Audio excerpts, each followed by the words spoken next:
Ramya's kitchen. இன்னைக்கு நம்ம என்ன செய்ய போகிறோம்னு பார்த்தீங்கன்னா naan with paneer butter masala. First naan செஞ்சிடலாம். அதுக்கு என்னென்ன தேவைன்னு பார்க்கலாம் வாங்க. 3/4 கிலோ மைதா மாவு எடுத்து வச்சுருக்கேன். இது வீட்டிலே ரெடி பண்ண வெண்ணெய். தேவையான அளவு நம்ம போட்டுக்கலாம். தேவையான அளவு உப்பு எடுத்துக்கலாம். கஸ்தூரி மேத்தி பார்த்தீங்கன்னா கொஞ்சம் போட்டால் போதும். ஓமம் கொஞ்சம் போட்டுக்கலாம். இப்போ இந்த மாவெல்லாம் பிசைஞ்சிட்டு நான் காட்டுறேன் உங்களுக்கு. ஓமம் போட்டுக்கலாம்.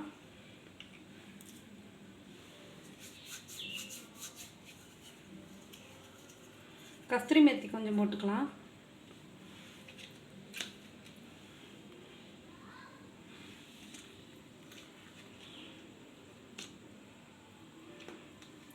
வெண்ணெய் ஒரு 2 ஸ்பூன் போட்டுக்கலாம்.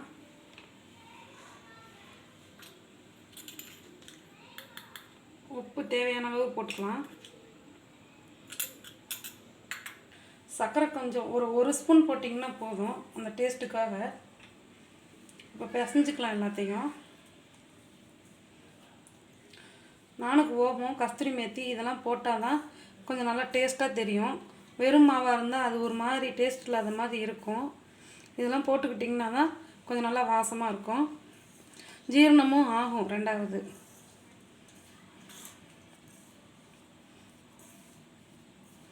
நல்லா இதெல்லாம் கலக்கி விட்டாச்சு. இப்போ தேவையான அளவு தண்ணி ஊற்றிட்டு நான் பிசைஞ்சிட்டு உங்களுக்கு காட்டுறேன்.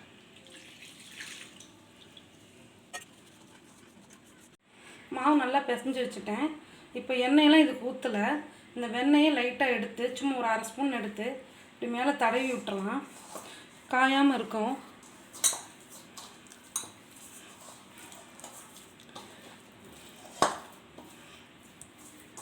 இப்படி தடவி விட்டுட்டோம்னா நல்லா உணராமல் இருக்கும். நல்லா சாஃப்டாயிரும். நல்லா ஒரு மணி நேரம் ஊற வச்சுருங்க. 1 மணி நேரம் கழித்து நம்ம இதை பார்க்கலாம் எப்படி இருக்குன்னு. 1 மணி நேரம் ஆகட்டும். அதுக்குள்ளே நம்ம மசாலா எப்படி செய்கிறதுன்னு இப்போ நம்ம பார்க்கலாம். பன்னீர் பட்டர் மசாலா செய்கிறதுக்கு என்னென்ன தேவைன்னு பார்க்கலாம். வரமிளகாத்தூள் 1 ஸ்பூனும், இதில் சோம்பு 1/4 ஸ்பூனு, ஒரு ஏலக்காய், 2 கிராம்பு, ஒரு பட்டை இதை தாளிக்கு எடுத்து வச்சுருக்கேன்.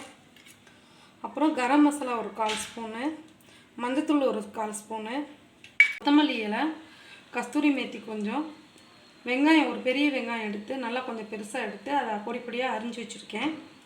இது டொமேட்டோ சாஸ் ஒரு 2 ஸ்பூனு. தேவையான அளவுக்கு எண்ணெய் வச்சுக்கோங்க. இஞ்சி பூண்டு 1 ஸ்பூனு, தாளிக்கிறதுக்கு பிரியாணி இலை, ஒரு பட்டை, கொஞ்சம் ஜீரகம், கொஞ்சம் சோம்பு, 2 கிராம்பு, ஒரு ஏலக்காய். அப்புறம் மெயினானது பன்னீர் வீட்டிலே செஞ்சது. அது தாளித்து விடுறதுக்கு வெண்ணெய், இதுவும் வீட்டிலே பண்ணது தான். கொஞ்சம் கலர் கொடுக்கறதுக்காக கேசரி பவுட்ரு கொஞ்சம் எடுத்திருக்கேன். அப்புறம் தேவையான அளவு உப்பு. இந்த மசாலா அரைக்கிறதுக்கு ஒரு பெரிய வெங்காயம் எடுத்திருக்கேன். அதை இந்த மாதிரி கட் பண்ணி வச்சுக்கோங்க. 2 சின்ன தக்காளி எடுத்திருக்கேன். அதையும் இந்த மாதிரி கட் பண்ணி வச்சுக்கோங்க. இதில் ஒரு 8 முந்திரி பருப்பும் ஒரு பச்சை மிளகாயும் எடுத்து வச்சுருக்கேன். அதையும் எடுத்து வச்சுக்கோங்க. 1/4 ஸ்பூன் சோம்பு, ஒரு ஏலக்காய், ஒரு பட்டை, 2 கிராம்பு. இந்த 4ஐயும் சேர்த்து கொஞ்சம் தண்ணி விட்டு வேக விட்டுறணும். வேக விட்டு அதுக்கப்புறம் அரைக்கலாம் நம்ம. இப்போ வாங்க அதை எப்படி பண்ணுறதுன்னு பார்க்கலாம். இப்போ அடுப்பை ஆன் பண்ணிக்கலாம். ஆன் பண்ணி கடாய் வச்சுக்கலாம். ஒரு 1/2 டம்ளர் தண்ணி ஊற்றிக்கலாம். அதில் தக்காளியை போட்டுக்கலாம். 2 பெரிய வெங்காயம் போட்டுக்கலாம்.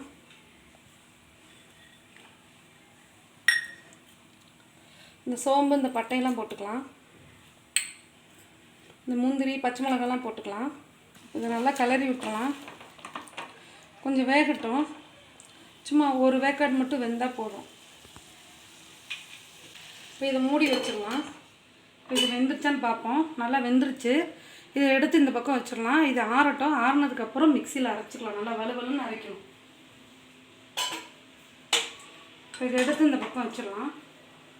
இப்போ அடுப்பை ஆன் பண்ணிவிட்டு இந்த மசாலா செய்கிறதுக்கு இன்னொரு கடாய் வச்சுக்கலாம் தாளிச்சு விட்றதுக்கு. கடலெண்ணெய் கொஞ்சம் ஊற்றிக்கலாம். வீட்டில் செஞ்ச வெண்ணெய் எடுத்து 1 ஸ்பூன் போட்டுக்கலாம்.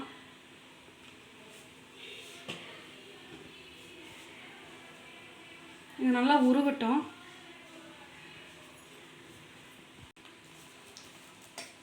நல்லா கலரி விட்டுலாம். நல்லா உருகிட்டு இருக்குது வெண்ணெய். இப்போ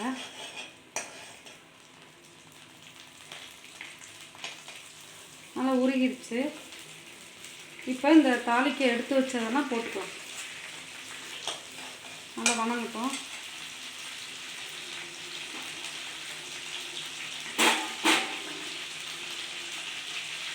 இந்த வெங்காயத்தையும் சேர்த்துக்கலாம்.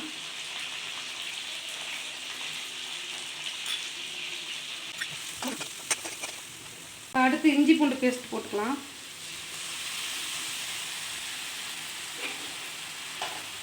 பச்சை வாசம் போகிற வரைக்கும் வணக்கி விடுங்க. அடுத்து வரமிளகாத்தூள் போட்டுக்கலாம். இந்த கரம் மசாலாவும் மஞ்சத்தூள் எடுத்து வச்சோன்னீங்களா, அது போட்டுக்கலாம். நல்லா வணக்கி விட்டுலாம். இது வணங்கட்டும். பாருங்கள் நல்லா வணங்கிருச்சு. இந்த வலுவலுன்னு இந்த பேஸ்ட் அரைச்சிட்டு வந்தாச்சு. நல்லா இதை எடுத்து இப்போ இதில் போட்டு நல்லா வணக்கிக்கலாம். பச்சை வாசம் போகட்டும் நல்லா.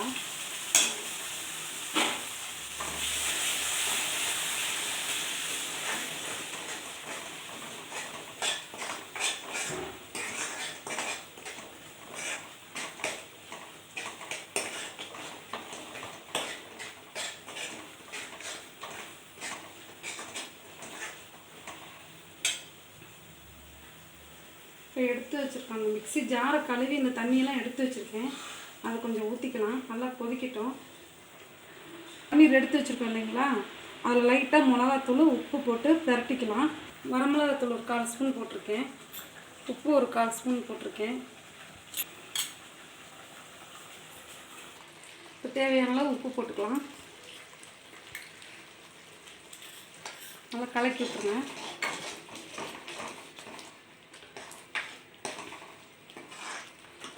பச்சை வாசம் போகட்டும்.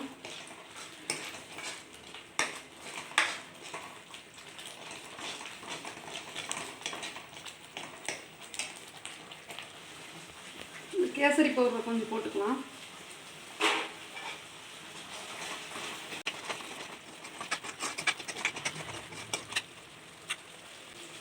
இப்போ இந்த பன்னீரையும் போட்டுக்கலாம்.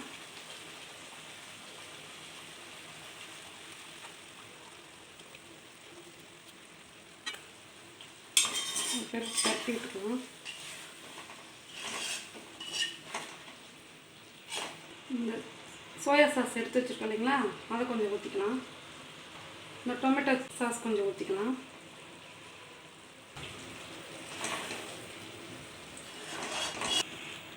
இந்த கொத்தமல்லி இலையை நல்லா இப்படி பிச்சு போட்டுக்கலாம்.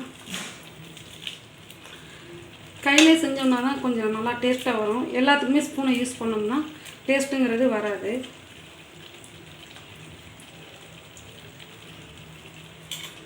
இந்த கஸ்தூரி மேத்தி இருக்கு இல்லைங்களா, அதை இப்படி போட்டுடலாம்.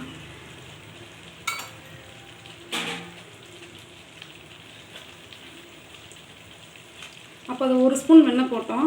இப்போ இன்னொரு ஸ்பூன் வெண்ணெய் போட்டு இப்படி மூடி வச்சிடலாம். ஒரு 5 நிமிஷம் சிம்மில் வச்சுட்டோம். திறந்து பார்ப்போம் எப்படி இருக்குன்னு. நல்லா வந்துடுச்சு. அடுப்பு ஆஃப் பண்ணிடலாம். சர்க்கரை கொஞ்சம் எடுத்து அதை லைட்டாக அப்படி தூவிக்கலாம். தூவிட்டு இதை மூடி எடுத்து வச்சிடலாம். பேக்கிங் சோடாவும் இட்லி சோடாவும் எடுத்து வச்சேன் இல்லைங்களா, அதை நான் இந்த மாவில் போட்டு பிசற மறந்துட்டேன். அது சொல்லலை. நான் இப்போ போட்டு இதில் பிசைஞ்சு வச்சுட்டேன். பாருங்கள், வச்சு 1 மணி நேரம் ஆயிடுச்சு. பாருங்கள் எவ்வளோ சாஃப்ட் ஆயிடுச்சுன்னு. இப்போ நான் எப்படி செய்கிறதுன்னு பார்க்கலாம் வாங்க. இப்போ அடுப்பு பற்ற வச்சுக்கலாம். பற்ற வச்சுட்டு தோசைக்கல் எடுத்து வச்சிடலாம். இப்போ நானும் உருண்டை பிடிச்சிடலாம். நானும் கொஞ்சம் பெருசாக தான் உருண்டை பிடிக்கணும்.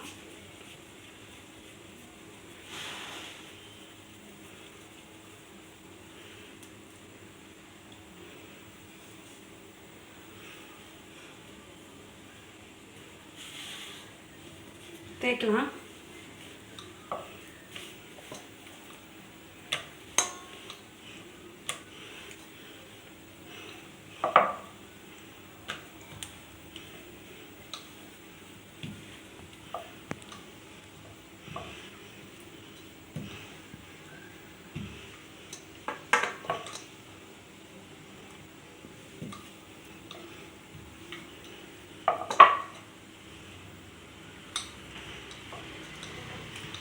நாளுக்கு ரொம்ப மெலிசாக தேய்க்கூடாது, இப்படி தான் தேய்க்கணும்.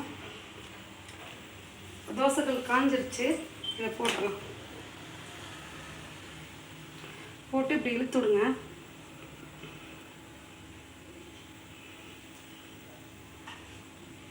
முன்ன பின்ன திருப்பி விட்டுறலாம்.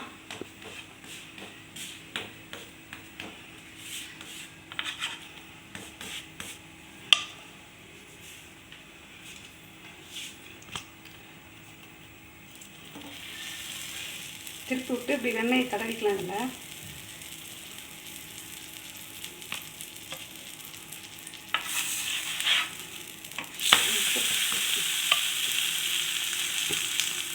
கொஞ்சம் கொஞ்சமாக இப்படி எடுத்து லைட்டாக இப்படி திருப்பி விடுங்க.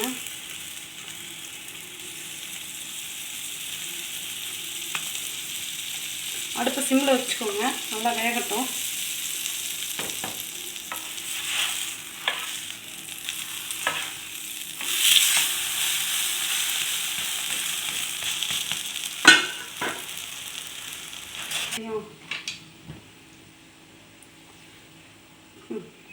இப்படி பாருங்கள். இப்படி இதில் இருக்கிற மேலே இருக்கிறத எடுத்துட்டேன். நான் எடுத்துகிட்டு அந்த ஸ்டாண்ட் எடுத்துகிட்டு இப்படி காட்டுங்க.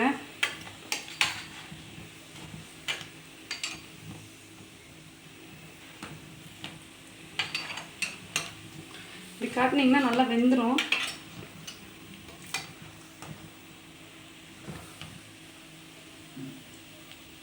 நம்ம கடையில் கிடைக்கிற நான் மாதிரி கிடச்சிரும். இப்போ இதை எடுத்து இப்படி வச்சிடலாம். இப்போ கொஞ்சம் வெண்ணெய் எடுத்து இது மேலே தடவி விட்டுக்கலாம். அடுப்பு சிம்மிலே வச்சுக்கோங்க.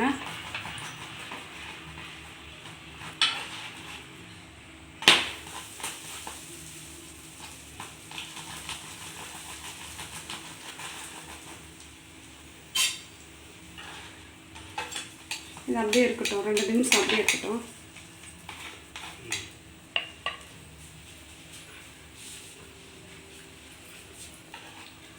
இப்போ நம்ம தட்டில் எடுத்து வச்சுக்கலாம். பாருங்கள், அடுப்பு காஞ்சிருச்சு. சட்டி நல்லா காஞ்சிருச்சு. இப்போ இந்த நாணயம் போட்டுடலாம்.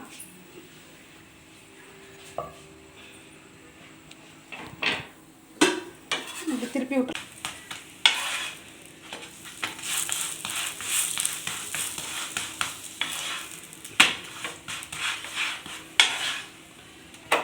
இந்த வீடியோ உங்களுக்கு பிடிச்சிருந்தா நம்ம சமயாஸ் கிச்சன் சேனலுக்கு லைக் பண்ணுங்கள், ஷேர் பண்ணுங்கள், கமெண்ட் பண்ணுங்கள். மறக்காமல் சப்ஸ்கிரைப் பண்ணிடுங்க. அப்படியே பக்கத்தில் இருக்க பெல் ஐக்கானை கிளிக் பண்ணிடுங்க.